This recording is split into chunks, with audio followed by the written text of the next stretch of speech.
Hey guys, number one Marmaduke fan here. So the thing is, I'm trying to read every manga in the library, which means sometimes I have to wait a few months or a year. A year ago, I reviewed volume one of Beastars when it was the hip new anime, and I wrote to my library and said this is a really uh, well written and interesting manga series. I'd recommend collecting more. I go back to the library. What do you know? I'm not saying correlation is causation. All I'm saying is every time I write to my library, it just seems like about a manga that I recommend. They just seem to like get 10 more volumes of it. So we're reviewing Beastars again. Also, just a quick mini review of Case Closed, Volume 26, the manga that's impossible to review because it's perfect and you should go read it. And I can't spoil it because it's all murder mysteries, so that would spoil the point.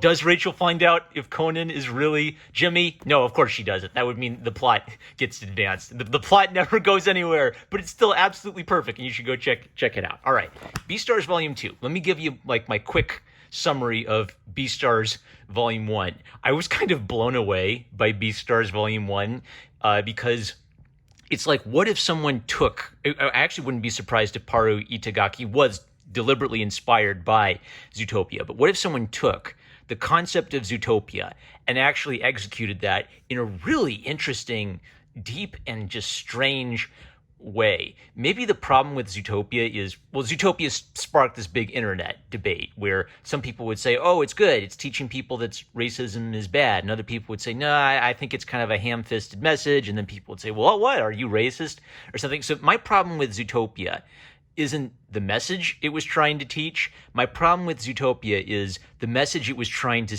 teach made no sense in the context of the world of the movie. It was almost like there were two different good ideas for a movie in Zootopia, but in trying to combine them, they muddled them, or whatever commission of 30 writers was responsible for it lost the thread, right? So in Zootopia, there's this idea that there are predators and prey, and there's racial tensions between the predators and prey, and then it kind of like dumps it down to don't be racist against predators, kids. But accidentally, the moral of the story of Zootopia is racism is smart, because if you were a teeny tiny little rabbit and a fox with giant claws and giant teeth was your best friend, you would be stupid to ignore the fact that the fox could rip the rabbit to shreds easily. So Beastars starts with that premise, but then takes that premise seriously to create the rules for a world. So what ends up happening is, although the animal tensions between the carnivores and the herbivores, the predator animals and the prey animals, is similar to racial tensions, it doesn't map directly onto racial tensions, which means that you can kind of forget about racial tensions in our world and just enter into the world of this story and start taking it seriously for its own thing.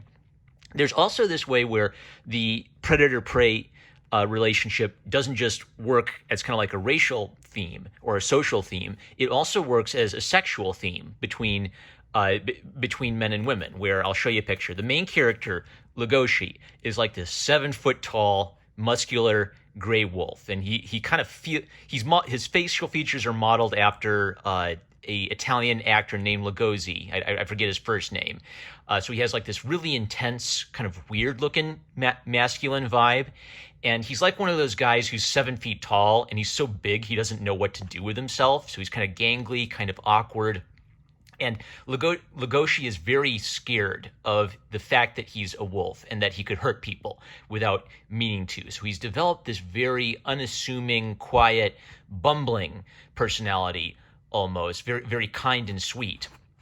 But he has this killer instinct underneath all of that. So what this kind of maps nicely onto is a young man who's sort of desperately afraid of his masculinity hurting other people. So he represses that and hopes that by doing that he's controlling it. But I would say Legoshi's problem is he isn't controlling his urges, he's just repressing them, which means they're kind of like building up inside them in this really intense way.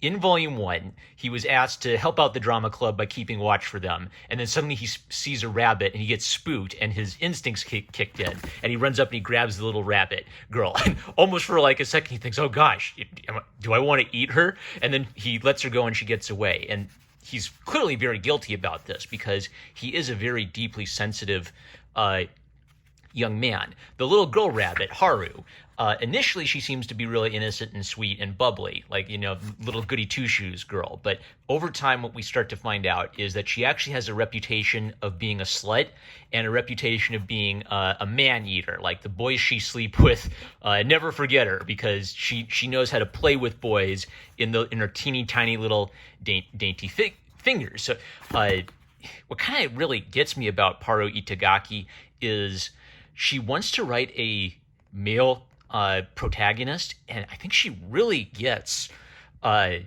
difficulty of being a male virgin from the male perspective. She's very good at entering into that mindset where, for a guy like Legoshi, he towers over her, and yet there's something kind of especially to young boys or boys who haven't dated girls yet or figured out how women think or how to talk to women. To them, this is something I think girls need to get, is to a teenage boy, a girl sort of looks like this all-powerful, terrifying sex goddess, and he's scared to even approach her. And so that's kind of like the character problem for Legoshi, is he has all this physical strength, whereas Haru has this intense intelligence and basically she's perfectly willing to sleep around and perfectly willing to kind of ferociously play with the hearts of boys. So it's a really difficult, tense high school difficult romance. So I highlighted this page because I think it shows sort of Paru's quote unquote weaknesses as an artist. She draws in a very sketchy, kind of quick, 10-minute sketch style, but she's really good at emotional resonance, which is important because we have to make these animal characters identifiable as human beings. And so sometimes there'll just be a gag where, someone slams a door or is looking goofy and there's just a teeny tiny little doodle of them, but it captures the expression really well. So in a manga where it's really important for us to connect with these inhuman characters, I think Paru's strength of emotional sensibility really shines through. So after accidentally attacking her and kind of feeling guilty about that, Legoshi joins the drama club, and as a shy young man, of course, he's doing backstage, doing lights. So he has to get some flowers for the production, and he sees the girl again.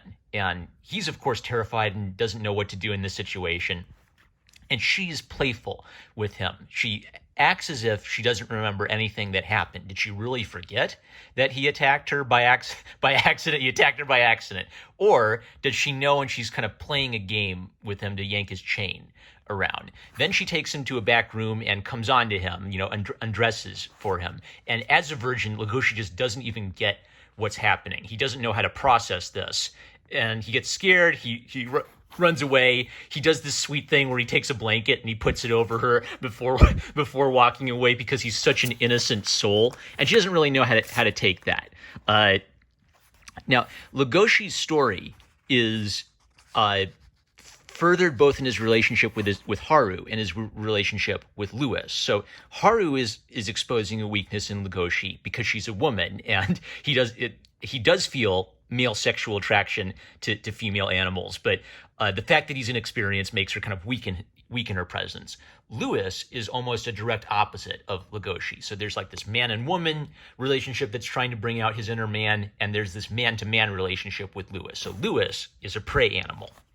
And there's an important setup to the story where at this school where things have been integrated and there are these tensions between predator and prey, a prey animal gets murdered on campus. Now, if you were a freshly integrated campus and a student got murdered, that would be absolutely humiliating. The spirit and the character of the school is at risk. And Lewis wants to do something basically as a symbol through the school play to kind of communicate a message of unity to the students. So Lewis is playing a Grim Reaper character, and he's fighting against carnivores on stage. So the fact that he's a prey animal is significant to the theme of the play. He's using the play to say prey animals don't need to be afraid of predator animals. Prey animals can stand up for themselves. So in order to do that, Lewis has to project incredible charisma and energy. He has to be able to look, tigers and bears in the eye and stand up for himself,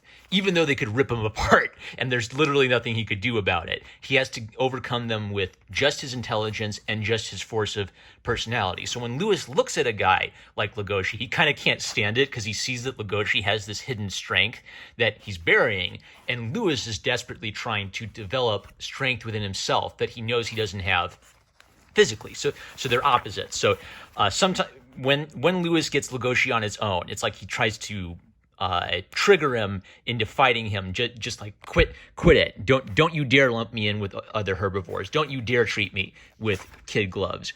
And then Legoshi, he tells him bite me. Legoshi kind of like shakes him off, and Legoshi makes the point: look, this world doesn't need another violent wolf, but someone like you, if you demonstrate strength, that can actually have an important symbolic resonance with people. So what I love about this is there is a racial symbolic significance to this relationship, but it doesn't really map onto real world racial tensions. Which of these is supposed to be the minority race and which of these is supposed to be the majority race? You can kind of forget about that. And I could actually see an argument for how they could map both ways, really. So since you can forget about that and just enter into this world of predator and prey, you stop reading it as a moral lesson on racism and you start reading it as an interesting story with animal characters having these kinds of tensions. Lewis injures his leg, and so true to himself, he pushes himself ferociously to fight through the pain, take a painkiller, and go perform on stage. And right as the curtain is closing, he faints dead away, right? Because what he finds out is he had a stress fracture the whole time, and he was just trying to man it out. Lewis decides to let Bill, a tiger, take his role. So Bill the tiger is going to be portraying the lead role. Now Bill desperately wants to have an opportunity to kind of let out his tiger instinct. So he wants to go on the stage and kick a bunch of ass, show how cool and tough he is, and he's a method actor, so he really gets into the role. And when he's supposed to be stage fighting, he's like really whacking people with his sword. Poor Legoshi, who's such a shy and timid, awkward young man, he has to play Bill's role. So Bill's going to be the good guy. Legoshi is taking Bill's role as the bad guy, and they're going to fight on stage. Now, this is just an example of Paru throwing in like a really weird, cool concept that works because her universe has these rules, and she's following the rules of her universe. So in Paru's universe, the carnivores really do have this intense desire to rip and murder and eat prey animals, and they just have to control that 24/7. And there are all these like laws and all of these ways, like they give like the animals, like each animal, like you have an hour a day where you get to go live in your home environment, and you're supposed to get your predator instincts out of your system there, and then you're supposed to like dress up and come out and be civilized, right? Little things like that to try to control the predator instinct. Bill wants to let that all go, so Bill has bought rabbit's blood off the black market. And Paru's idea is that for predators, rabbit's blood is like dope. You take a hit of it, and if you're a predator, you get this really intense adrenaline rush from it. So Bill's going to drink a little of this rabbit's blood to make him like more intense and kind of like hopped up on stage. And Legoshi is just sort of disgusted by this because it means that he bought the blood of a living creature on the black market, and he's using it as a dope. So Legoshi is absolutely furious about this, and he just tells him, "I'm not gonna forgive you." So up to this point, Legoshi's whole character has been one of like intense self-control and intense fear of his inner violent nature. So they go out on stage, and Bill's hamming it up, and then Legoshi comes out in his intense costume and just bitch slaps Bill right off his feet 3 feet into the air.